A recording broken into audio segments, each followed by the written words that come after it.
So this is what I love also, because it's like literally going to be your first time watching it. Yeah. I think I've seen, like this year alone, this is going to be my 4th time seeing it. Oh my god, as in 2023? Oh, wow. I forgot we're in 2023. I was like, oh my god. But like if you put the whole year, like year to year. Oh, it's Monday. Time to pop in Clue. Yeah.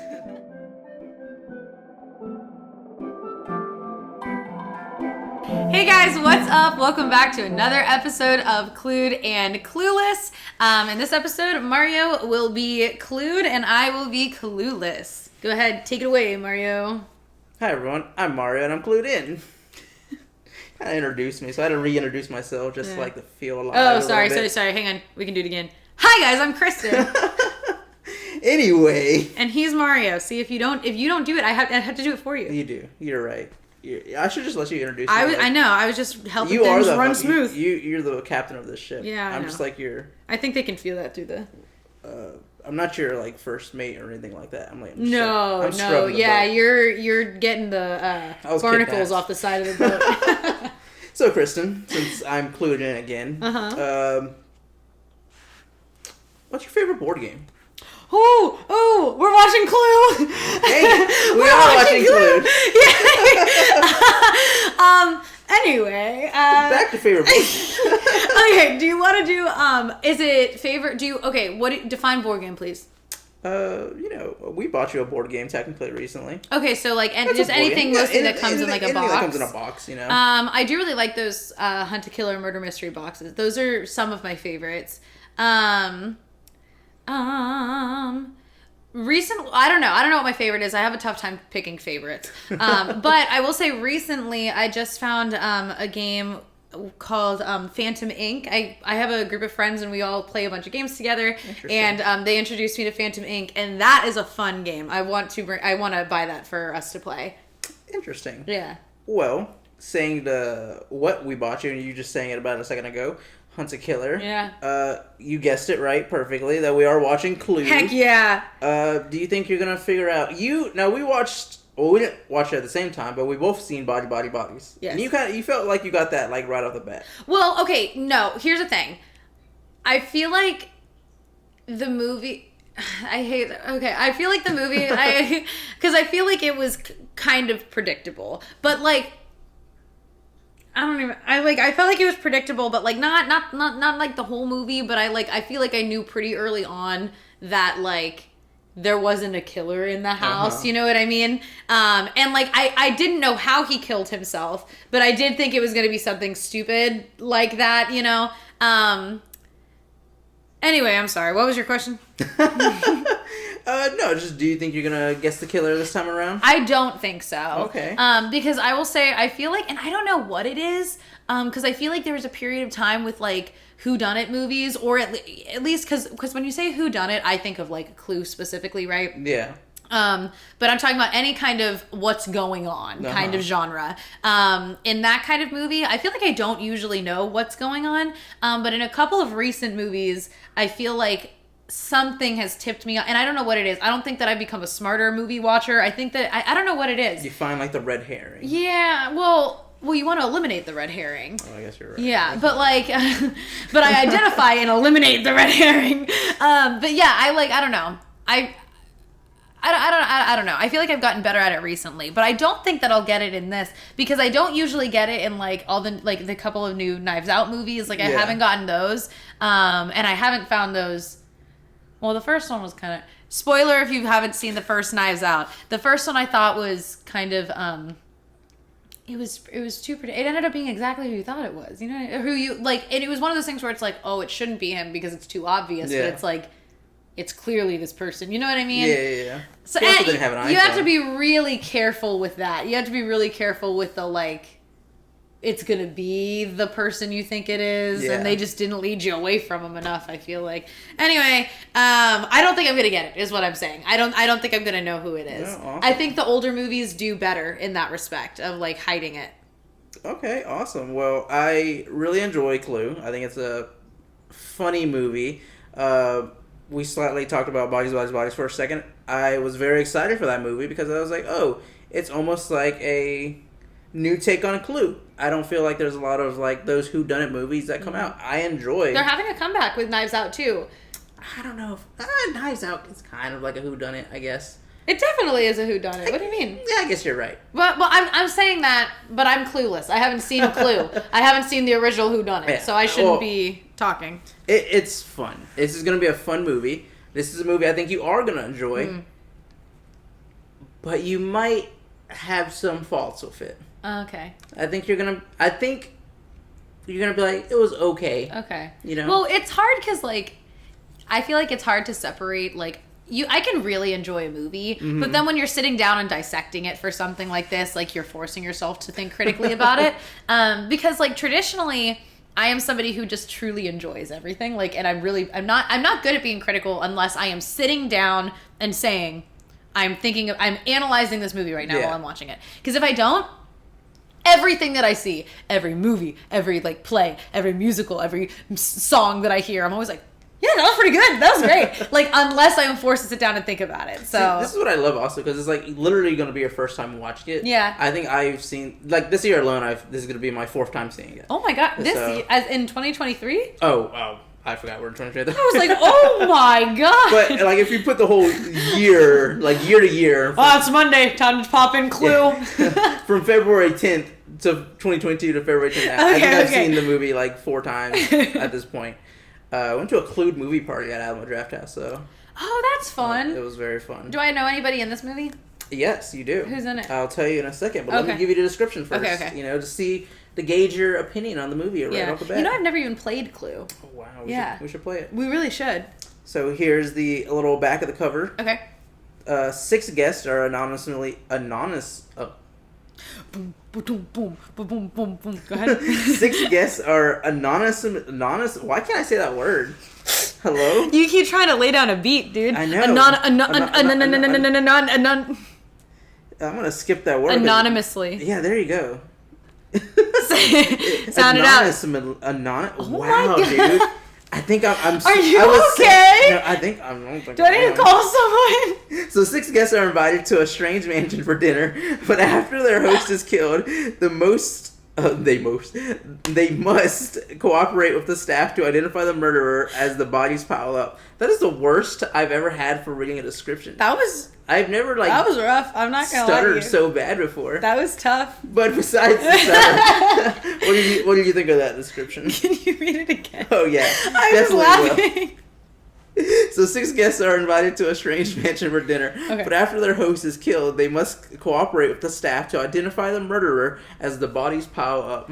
I love that. I'm very excited. I love mysteries. I do like thrillers, but I love just like regular mysteries. I was a big fan of the Nancy Drew computer games growing up. Like I really love stuff like I love whodunit. Mm-hmm. So I'm very excited. I'm really excited. I know my brain will be whirring the entire time, but I never get it right. I never get it right. Who did it? Well, rom-coms, whodunits, bring them all back because I love it all. I agree. So we have our cast. Clue came out in 1985. Okay. We have a cast of Eileen Brennan. Mm-hmm. Eileen Brennan. Oh my god. I know, dude. Today is not my good day. I gave you time to decompress. I came here late. I know. Colleen Camp, Tim Curry, Michael McKean. I forgot. Lee Ving, Christopher Lloyd, Madeline Kahn, Martin Mull, and Lesley Ann Warren. Okay, I'm excited. Yeah. I love anything Tim Curry's in. Yeah? Yeah. You did try, auditioning for Rocky Horror, and I still listen to that all the time. I was literally thinking about Tim Curry today. Like, while I was getting ready to do my interview, I was literally thinking about Tim Curry. I was just thinking about him. Just like, love that guy. All right, well, hopefully I can fix my mouth and put out words properly in the next half. But for now, we're going to take a moment. We're going to watch the film. Mario is going to do some tongue twisters before we get started again. We're going to take more shots, actually. Maybe that'll help shots? We're going to go watch Clue now. Join us in about 10 minutes when we are both 10 minutes. 10 minutes.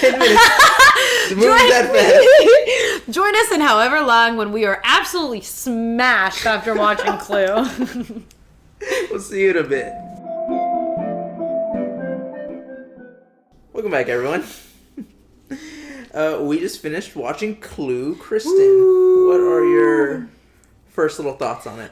Before I give you my thoughts, I would like to say that Mario showed me his little notebook, and he had misspelled the word anonymously, and that is why he couldn't say it correctly. So I will post on the website and probably on our Instagram and our Twitter how he wrote that word, so that everyone understands that is why. Brain could not compute the way he wrote it down. I don't get the luxury of using a computer. I have to you don't have one. handwrite all these notes. You have a computer. It's right there. Oh. Anyway. Okay. What'd you ask me? Mrs. White, what is your thoughts on the movie? What's your quick little first thoughts? I loved the movie. Okay, I loved the movie. I had, until the very end, I was like, okay, I gotta start writing some things down. I had literally no notes because I was I didn't want to miss anything. I really wanted to be able to like give my best guess on who I thought that it was. I was so confused though. But I had a wonderful time watching it. This movie just brought so much joy. I understand why people like it and why it was so universally like well received. Because it's so fun. It was such a good movie. You asked for a quick little thing. Too late. No. Too late. To make a long story short. Make a long story short. Too late. It was very good. Nice. And I did ask you to make your guess in the final 30 minutes. What was your guess?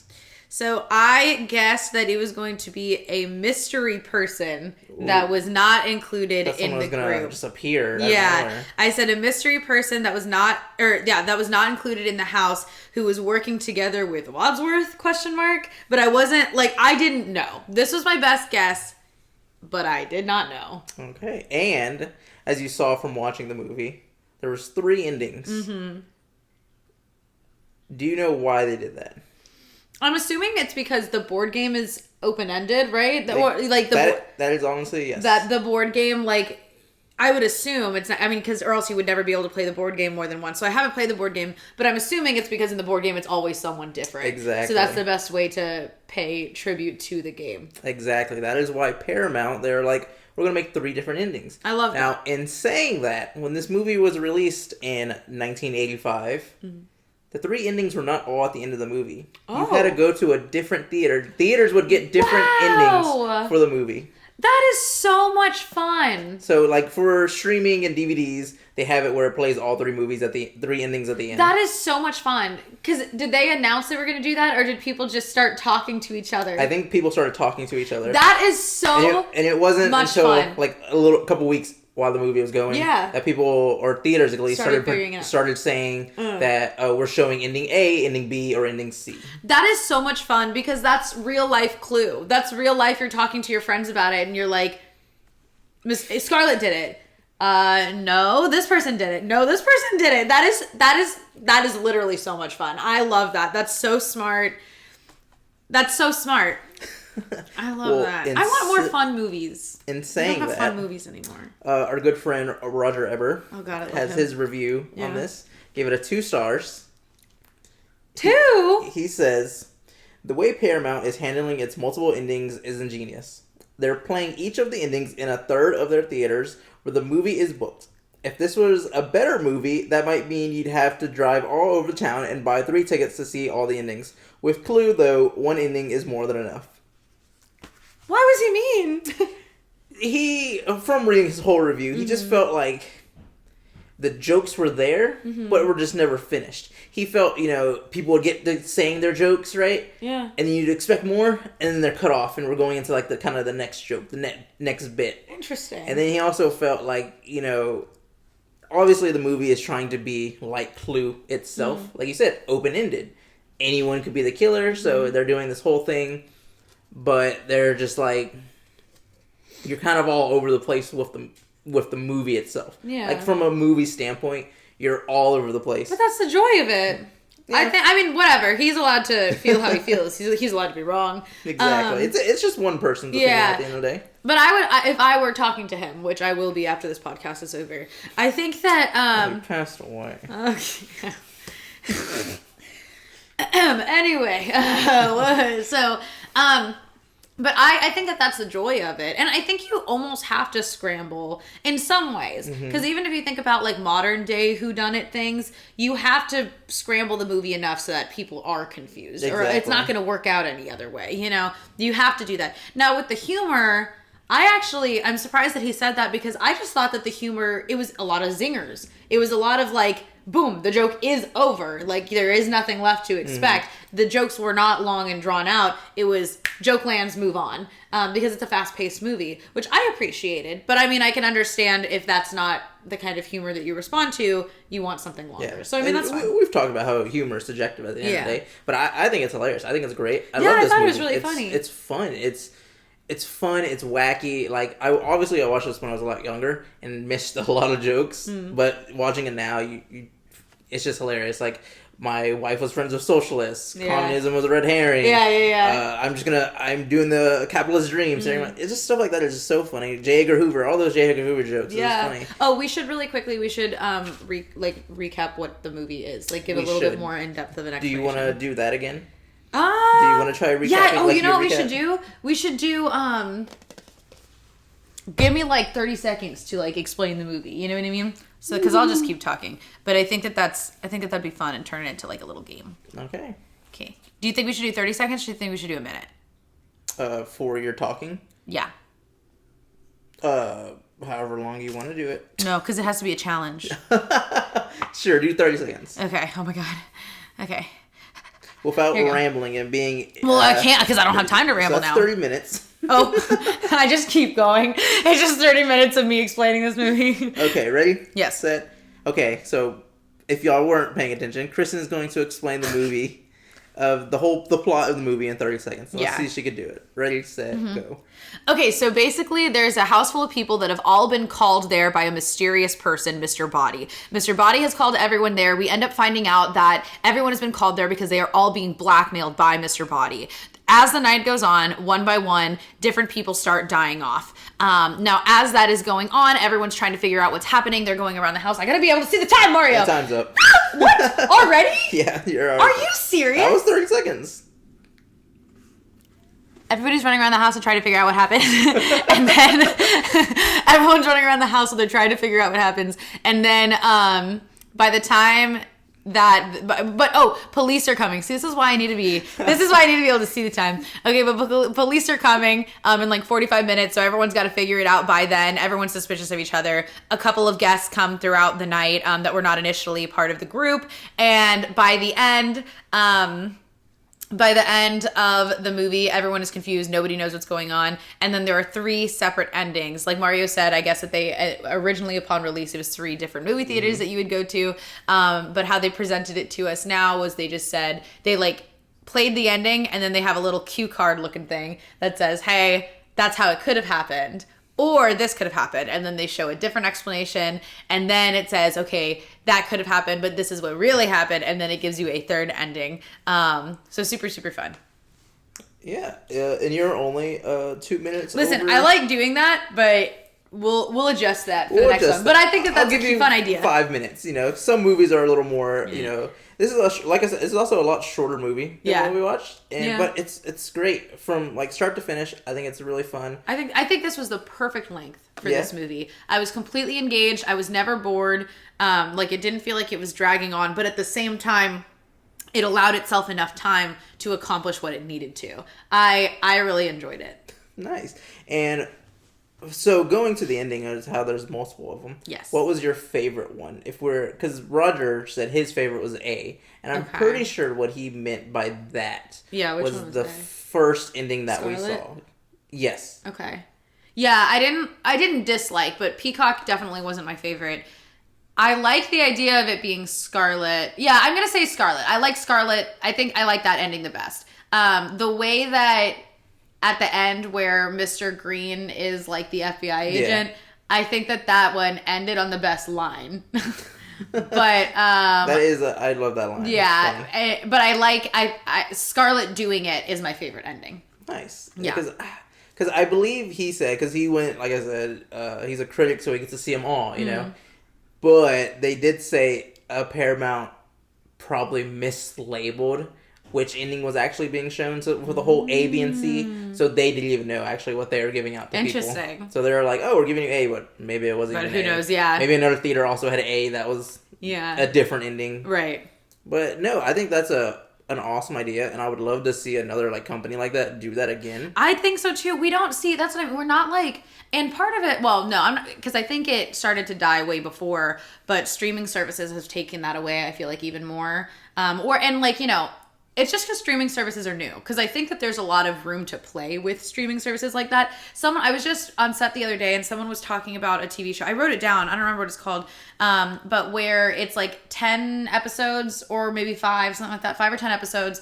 And when you go in to watch it, the streaming service randomizes it. So it's all one story. A Netflix show. Okay, it's like a heist movie. Okay, yeah. So like it randomizes it. So your experience of watching it, everyone's experience is different. Like that's so fun. And like I'm sure that more of that's going to start coming out. It's just we have this new frontier of streaming services. But I love the movies. I love going to the movies. It's a communal experience of like experiencing something you're getting out of your house. Like it's an event to go watch a movie. And I love that. And I wish that we still had this kind of encouragement to go into the actual movie theaters to watch it. Because I think that's fun. And then it's also community. Like instead of sitting on your own couch and watching it, you get friends together and you go to the movie theater. You know what I mean? So. Yeah.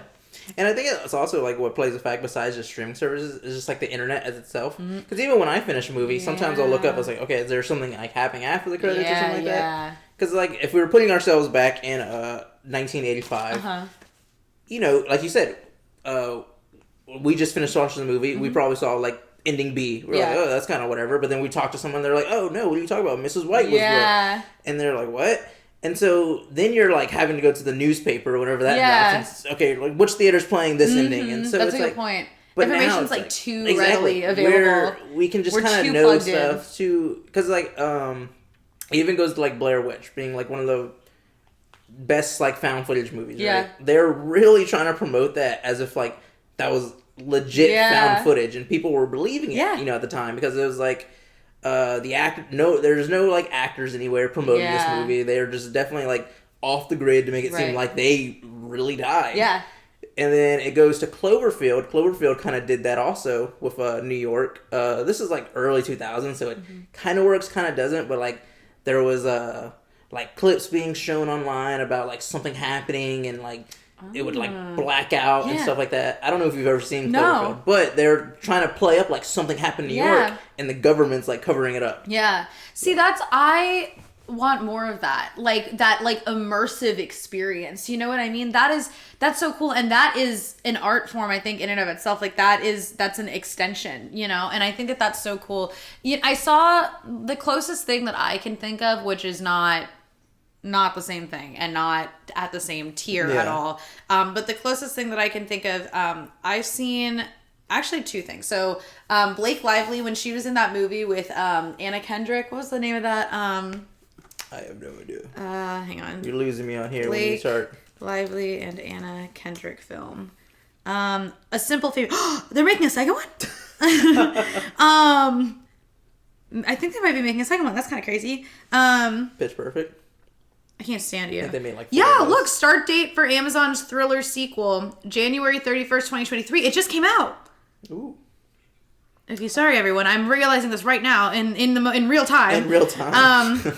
Anyway, A Simple Favor is what it's called, and it's supposed to be like somebody disappears, like it's not a whodunit, but it's like a thriller of just like what's going on, where is this person?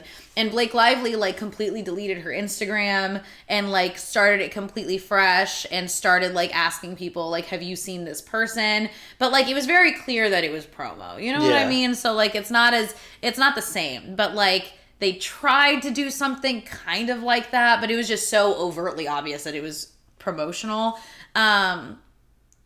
I really like immersive things, like ARG kind of things, like they're like obviously it's promotional at the end of the day, but they're trying to pull you in because I know at the end of the Batman they did that. They put up the Joker, the Riddler's little thing, and there was like a QR code that kind of flashed for a second. Oh yeah. Oh, I didn't see that. Oh, you didn't? No, we went to that together. I didn't see that.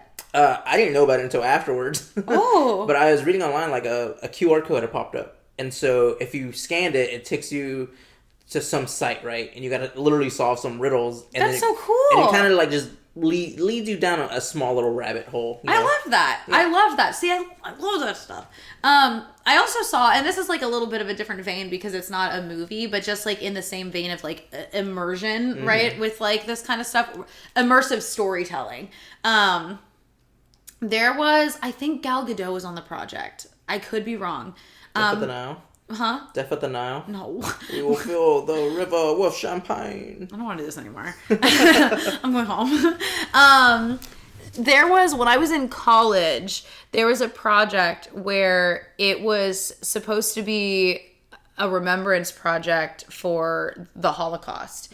And it followed, it was like, if people in the Holocaust had phones, if we had access to social media, and it was a young girl, and it followed like her entire life being turned upside down. Oh, I remember this. You know what I'm talking about? And it was and you were watching her stories and watching her posts, and it starts with her like, you know, just doing normal stuff, like posting like she's playing with her friends, she's at school, like it was really cute. And then like it you know, it's her then documenting in like quote unquote real time, like her city being taken over, like, you know, well, it starts with like the parents whispering and like telling the kids to go play in the other room, and like and you follow this whole journey, and like it was just an immersive experience, and like it helps to make it feel, it's easy to forget history, and like even for something that like is, you know, obviously not forgotten, we have not forgotten about the Holocaust, it's easy to feel disconnected from events that happened in the past. And it was like a really just like great way to be like, hey, no, don't just remember this, like feel this happened to real people. This is like, you know what I mean? Yeah. It hits a little bit closer to home when it makes it feel more relatable when it's just like popping up on your Instagram feed. So anyway, but that was super cool, and I really appreciate pieces of art that do that. I really love those. Have you ever been to one of those 3D movie theaters? 3D or movie 40 theaters? 40 movie theaters? Yes. Those are I so Shrek much fun. 40 and I Universal love those. Studios. I love those. You saw Shrek in 4D? Yeah, if you go to Universal Studios, they have a Shrek 4D. The whole movie's in 4D? No, it's like a separate little smaller movie. That's cool. I love that stuff. That we saw one with SpongeBob. It was like a SpongeBob 4D, and then I saw one about like Texas. And there was like a rattlesnake and it went. Anyway, that was the Bob Bullock, I think. I might be wrong. You might be right, but you might be wrong. I'm most never been wrong before, so. Well, anyway. You're wrong about your guess on who did it and who did it. Ooh. But no, Clue did it great. I mean, I know Roger doesn't think they did it great because he was like, it was an okay movie. A better movie could have done it better, but right. I thought it was fun. And then, was this the first movie of its kind? I don't know. Okay. I don't know about that part. I'd like to do some research on that, yeah. Well, the fact that he's saying it's in a genius way, maybe it is. Maybe it was the first movie to, you know, throw out tickets to multiple theaters that they're shooting to. What I would like to see, and maybe we will see it because we're seeing a little revival of this, like, kind of reminiscent thing. What I would like to see is I would like to see a remake or... No, I'd like it to be a remake. I would like a remake of Clue, but I would like the way that it ends. I want it to, no, not how it ends. I want it to be a choose your own adventure. You know what I mean? I know Netflix has done a couple of those. Have they? Yeah. See, maybe I just don't know these things exist. It's more like kind of like kid movies, because I know even R.L. Stein did it with his Goosebump books. You ever read those? I read those, yeah. Yeah, and you're like, go to page 46 or go to page 72. Yeah. And you're like, okay, and then you die and you have to like start over. But no, it's like, I know Netflix does a couple of those, and I think, you know, ideas like that are cool. It's a different direction. You'll never be able to do it like in a theater. Right, yeah. I remember I had like that idea when I was like a kid. Yeah. I was like, why don't they make like an R.L. Stein book as a movie, you know, and you choose your adventure.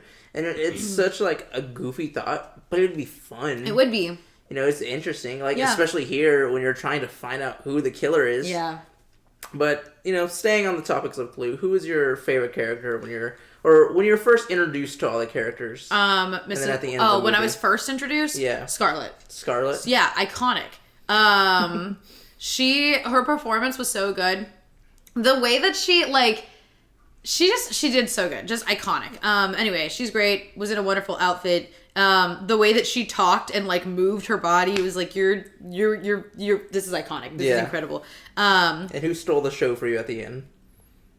Well, if you're gonna say who stole the show at the end, it's Mr. Green, because like you just can't have drop a line like that. Okay, so you're saying that line just like took the whole. Well, the way that like his specific ending happened, because like when it was Scarlet, it was like, oh whoa, like I can't believe that she did it. I don't really care about the Mrs. Peacock one. And then the one where he did it though, it was just so like, it was like valiant, you know what I mean? Like when Scarlett did it, it was more like understated and like sneaky. When he did it, it was like, hello. Well, because he didn't do it, I guess he was a hero, you know what I mean? But so that one I think stole the show.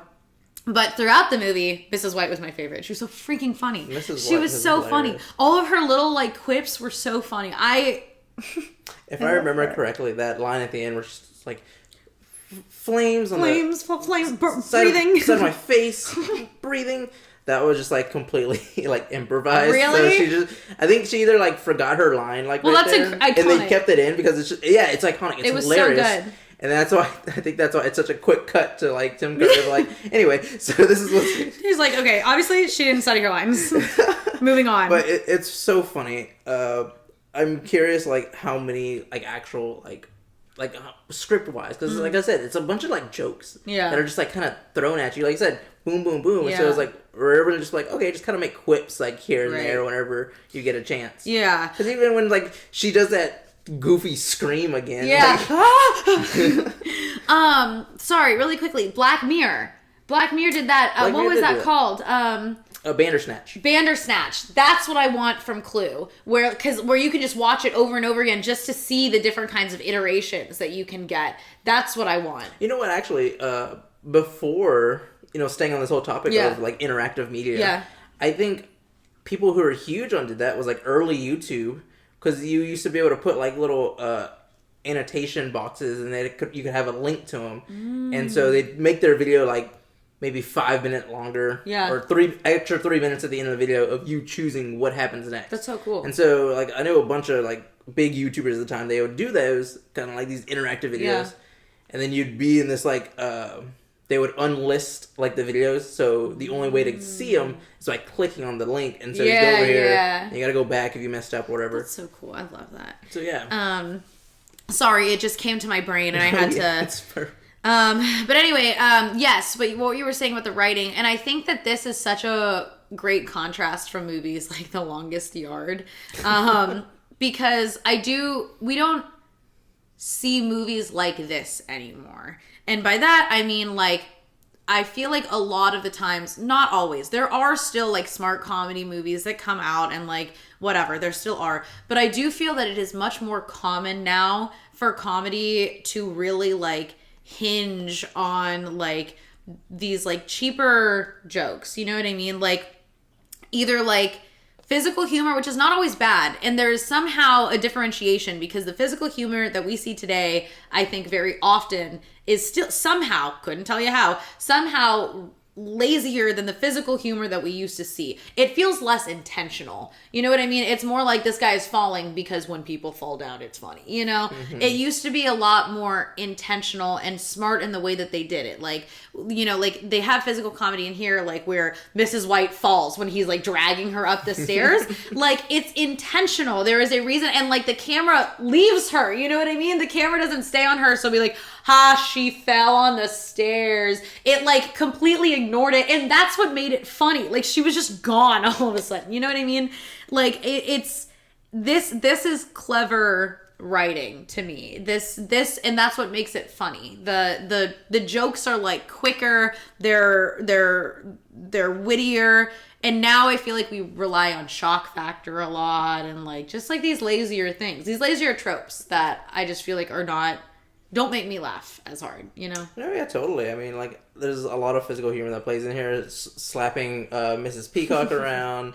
And then in the, like, the reenactment of it, slapping her again. Like, that's so funny. The random soup, the awkward soup eating where they're just slurping on it and everyone's just kind of staring. Yeah. It's like just small little moments throughout the film that I think is hilarious. Tim Curry turning on the shower, spraying himself. And just letting it just stay there for a little while, and he's just like, okay. Because it's like someone's being murdered right now. Yeah. And this is what we're focused on. And even in something small like that, I feel like today, and this is a smaller example, and this is not as widely applicable, but like, I feel like if you saw that today, there's always some like pressure to like give a little bit more in comedy. And so like, I feel like even with something like that, if we saw that today, it would be the water, and there might be a long pause, but then there would be some sort of like, or like, okay, which would still be funny.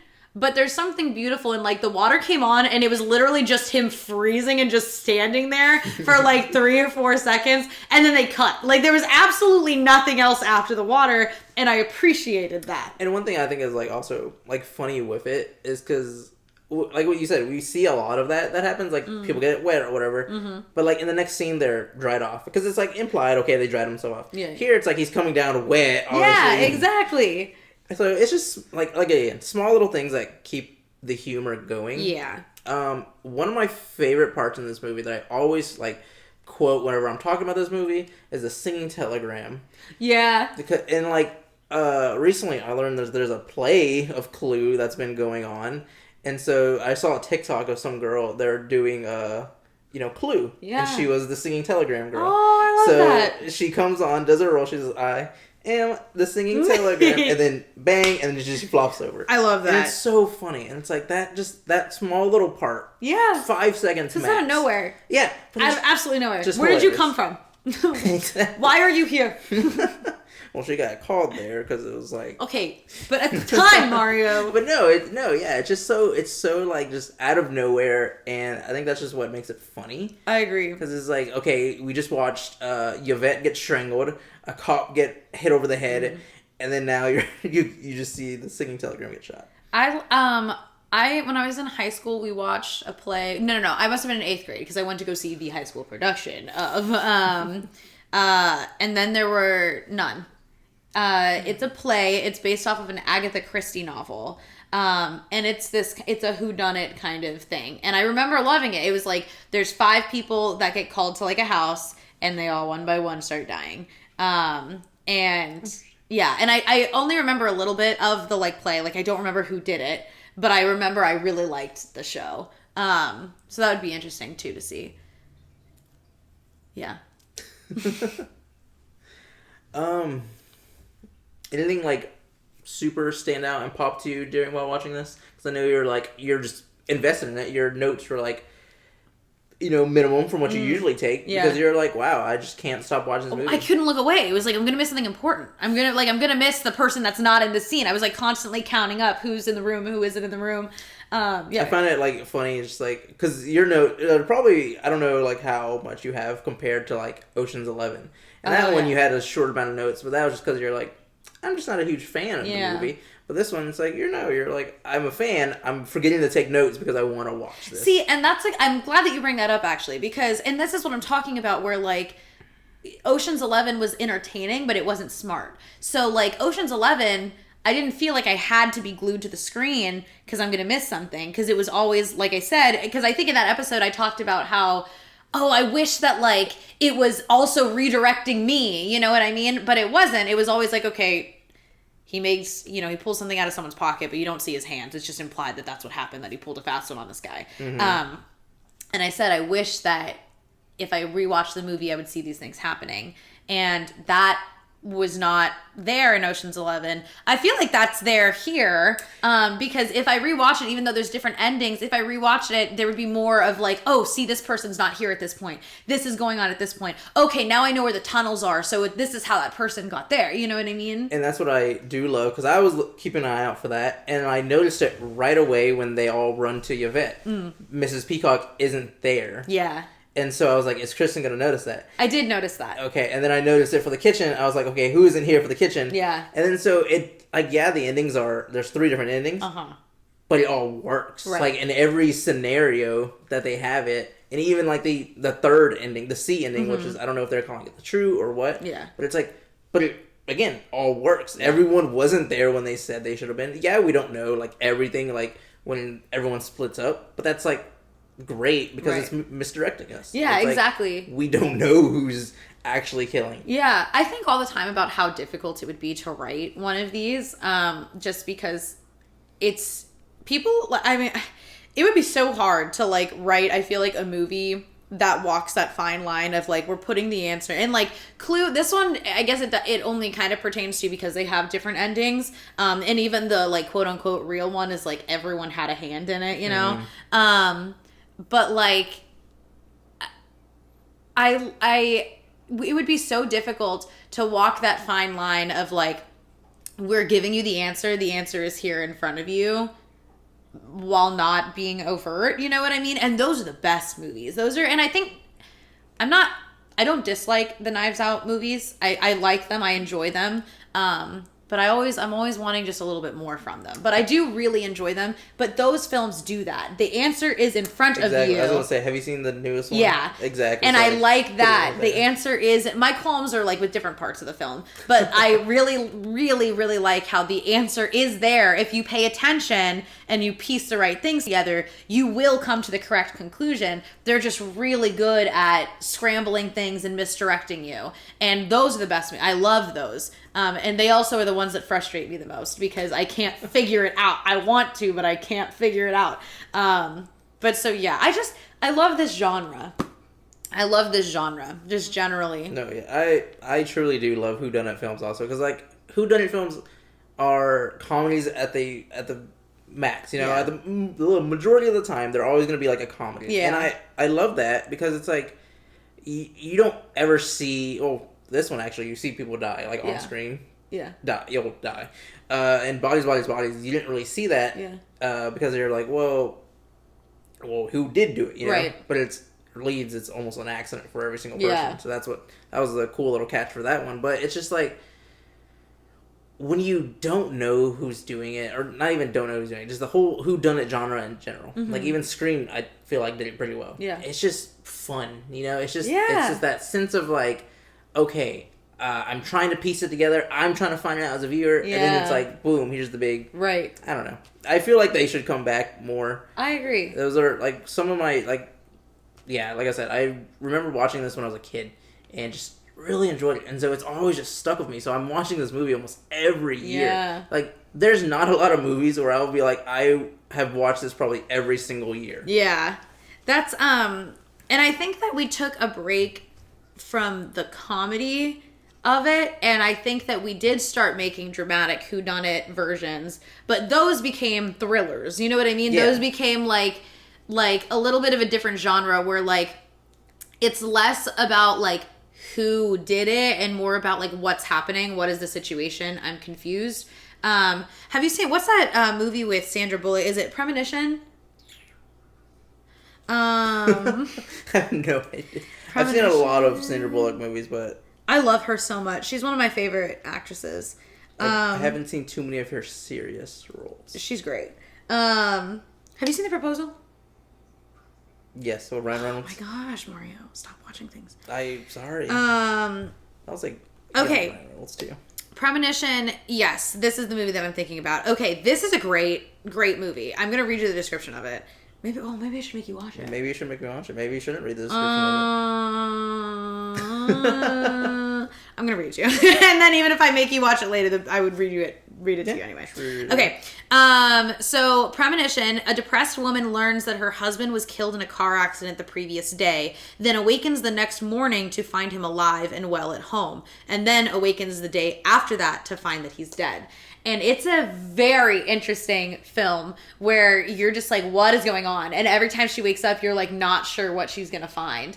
It's like a weird Groundhog Day. Yeah. But like, again, that kind of like, what's going on? Also, like, Shutter Island comes to mind. I never saw Gone Girl, but I know that that's so the like good premise of it. But you are right how these like comedy whodunits have definitely turned into like thrillers. Yeah. So they're a little different. They're good, but I don't know. I like comedy in my... Yeah, that's fair. I love the thrillers, but I think we leaned that way, and now we're kind of leaning back to comedy, and we are starting to see the beginning of hopefully a comeback for these movies, because these are great. I had a great time watching this movie. Nice. Well, I want to play the board game. We should play the board game. We'll get all our friends together. We all dress up as... No. I mean, it's like... It's everywhere. I want to do that too. I want to do a Clue night, and I know people have done it. There's got to be like an online template on like how to like seriously how to do like a Clue night where like the night plays out, it unfolds. You know what I mean? There's got to be something like that. I want to do that. Okay, Edward Norton. Oh my gosh, I'm having a your... bad time, Mario. Please. I think that'd be so much fun. I think we should all dress up as characters and come and do a Clue night. That would be so much fun. So, still speaking on Clue. Uh-huh. Ratings-wise, IMDb, the users of that cool website have given it a 7.2 out of 10.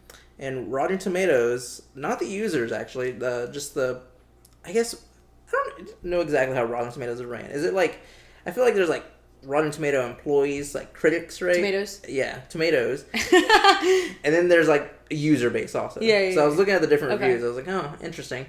So the people who work there gave it a 68%. Still fresh. It's not rotten or anything. But the users, and saying that, there was only like 30 reviews of it, like from the employees. Oh, okay. But of the users on the website, there was like 3,000 plus, and it was like at 88% or something like that. Okay. So it's like people enjoy this movie. Yeah. What is your rating of this film? I think... Because I'm thinking in my head, I've been bouncing back and forth between 8.8 and a 9. I think I'd give it a 9. Give it a 9? Yeah. That's a really strong... I was going to give it a 4, so we're like in the same... Oh, 4? Oh, out of 5. Yeah, out of 5. That keeps messing me up, I like Mario. to stay in the That's 5 fine. range. That's fine. Yeah. I didn't think you were going to put it that high. I really liked it because I just think that it was so smart and like every piece of it was good. Like I liked the costumes. I liked like also I really thought that the dogs were going to end up playing into it and they didn't. They play like the smallest part, if anything, of when Mr. Body is like, well, I'll just break out the glass, and then the dogs are there. But it's very weird that they showed them that much. It was. I don't know if it was misdirection, or if it was just supposed to be the comedy of that beginning scene. I think because I always think about that scene. Like one, it's comedy, right? He steps in their crabs, and everyone like reacts to it like the whole time he's entering. But he also like locks up the dogs. Like he makes the leash shorter. Yeah. So to me, it's like, well, how did that dog get over there? Is that just like a random third dog that was out there? At one point, I was wondering. Why? Oh, I see what you mean. Well, that was a different dog. Because the first two were German Shepherds, and the last one was a Doberman. So that was a different dog altogether. Okay. Yeah. But I guess he locked him up because everyone that came to the door afterwards were not bothered by the dogs. The dogs were not barking at them. Yeah. And that must have been why he put them up. Because I thought that was going to be like something that plays throughout the rest of the film. And specifically because, since I've seen Knives Out, which are very obviously trying to tilt their hat towards this movie, in the first one, is that one just called, it's just called Knives Out, right? In the first one, there are two dogs that do play into the storyline. But so I really thought the dogs were going to be a part of this movie because I was like, oh, okay, they're doing a callback. And maybe they were, but I thought it was going to be more involved in this movie. I could totally see that. Yeah. There's definitely, I feel, like small little things that they kind of like talk about, and then it's just not a big thing. Yeah. Like, even like the J. Edgar Hoover line. That one's always been, I guess, confusing. Oh, I guess it works with like ending A. Because, like, ending C, it doesn't make much sense. Because, like... Wait, which one's C? I thought C was the one where... C's the one where... Yeah, Mr. Green is obviously... He said the call was for him. Yeah. But he never took the call. It was Wadsworth that took the call. And then in A, Wadsworth was like, oh, I called Hoover or whatever. Which was, like, the chief. Yeah. But wait, so why doesn't it make sense in C? I don't know. I like, to He called to speak to... Yeah, Mr. Green. But he just couldn't get. Because he couldn't get to it. I guess he locked someone in there. Yeah. That makes sense. Then. Yeah. I've always like looked at that one part and I was like, well, it doesn't really make sense. Well, it's hard to keep everything straight in your brain. Exactly. Like it's hard to. Yeah, but I think that's why. Yeah.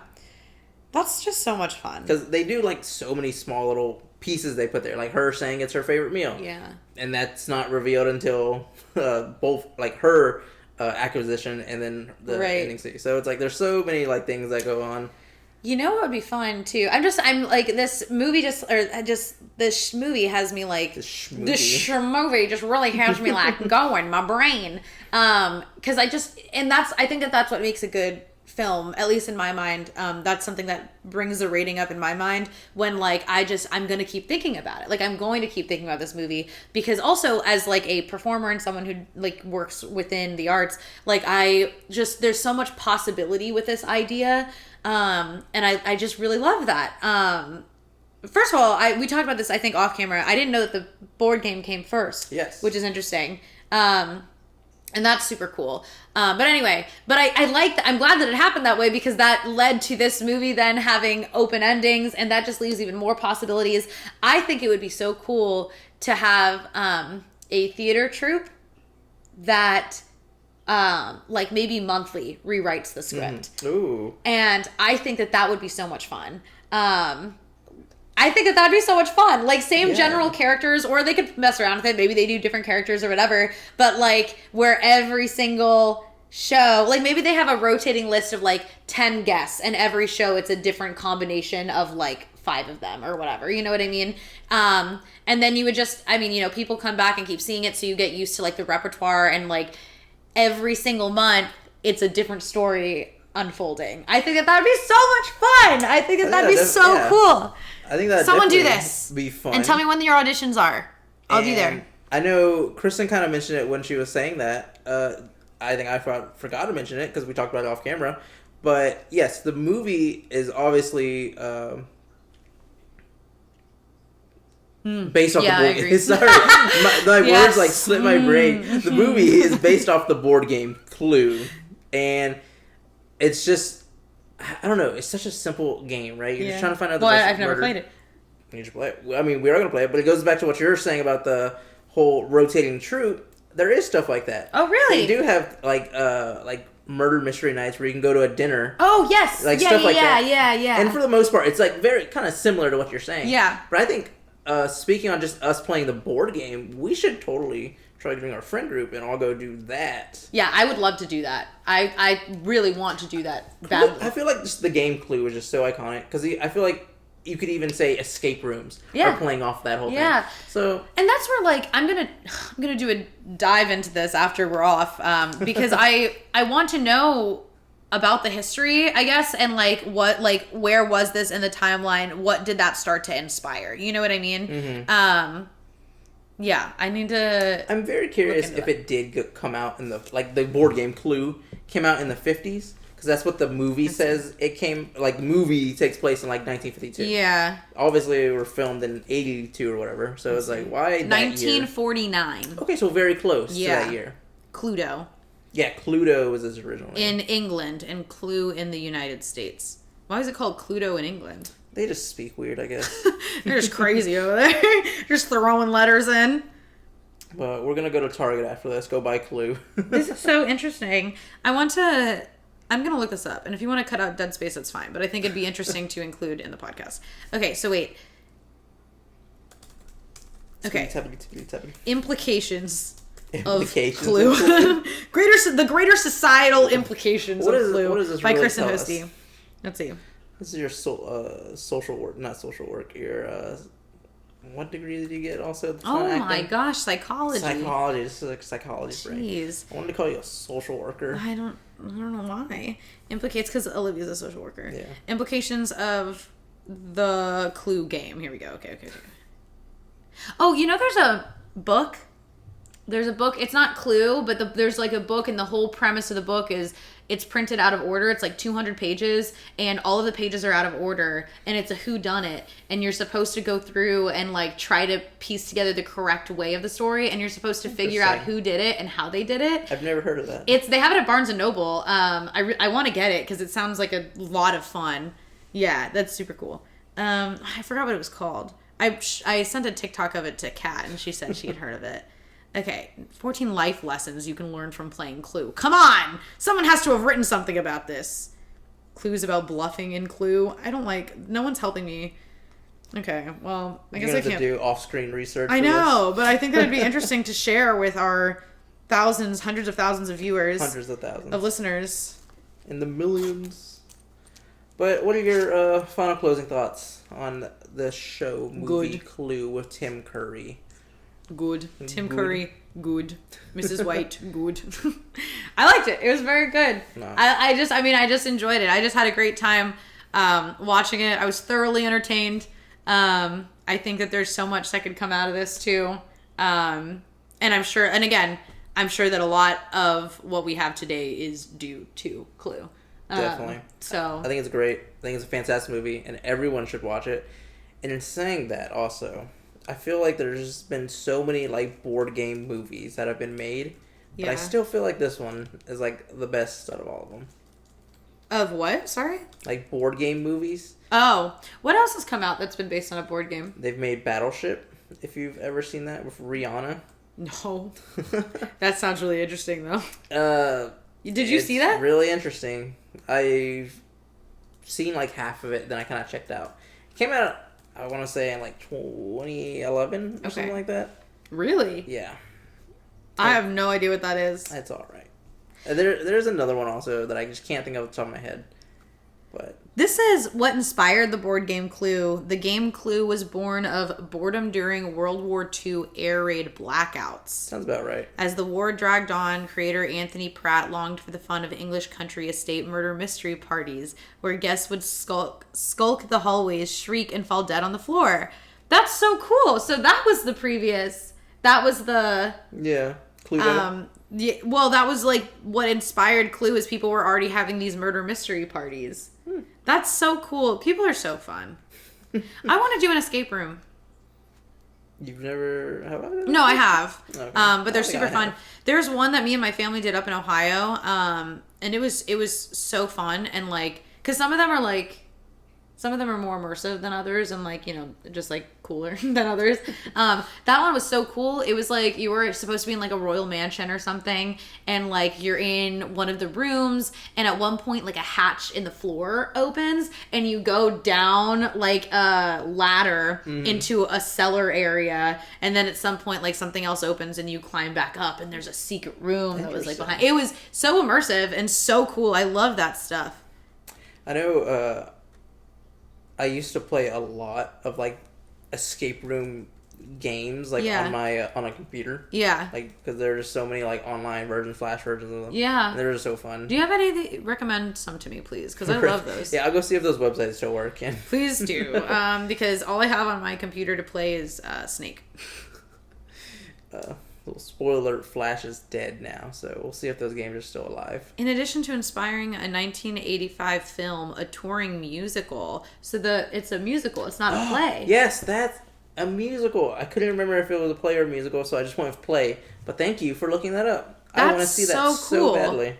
That's so cool. Okay, wait, I found what I'm looking for, everyone. Your History Channel? Okay, yes, through History Channel. It says the game Clue, okay, blah, blah, blah, we read that. In addition to inspiring a 1985 film, a touring musical, and a handful of game shows, Clue has spawned dozens of international editions and numerous pop culture spin-off versions. Film-related riffs include a Star Wars Clue with a three-dimensional game board, and an Alfred Hitchcock version that allows players to assume the roles of characters from The Birds or Psycho.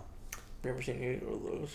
TV spin-offs include a Simpsons version, which features a poison donut as a weapon, and a Golden Girls version, which the suspect did not commit murder, but ate the last piece of cheesecake. The stakes are even higher. Game curator Rickett says Agatha Christie's best-selling mystery novels, which came out around the same time as Clue, likely boosted the game's appeal. Okay. And the game's simplicity makes it broadly appealing to adults as well as children. Wow, this is so cool. That didn't really answer my question, but that's really cool. I still got some information. I learned that Agatha Christie is parallel and maybe not necessarily subsequent to Clue. Yeah, but I don't know. If anyone wants to do research on this, please email us, because I want to know. Thank you guys for watching, listening, wherever you are paying attention to us. Thank you very much for that. Another great episode of Clued and Clueless is closing. If you want to follow me on social media, my Instagram is at Kristen Hosty, KristenHosty. And for whatever reason you want to follow me on Instagram, it's at MER_RIO. And if you want to follow our Twitter, it's Clued, CLUED _clueless, CLUESS. Yes, that's how you spell clueless. I don't know. And if you want to follow our Instagram, it's at Clued and Clueless Podcast. And if you want to send us any movie recommendations, just want to talk about the history of Clue, want to just talk to us about this movie Clue, or just anything you want to send us. Any questions that you have. Questions, whatever. Kristen will answer them personally. I will. You can send that Actually, my assistant, Bonnie Jean, takes care of our email. You're right. Yeah. Bonnie's got us. You can send it to us at Clued, CLUED, at cluedandclueless.com. Thanks, everyone, for watching. Have a great rest of your day. Bye, guys!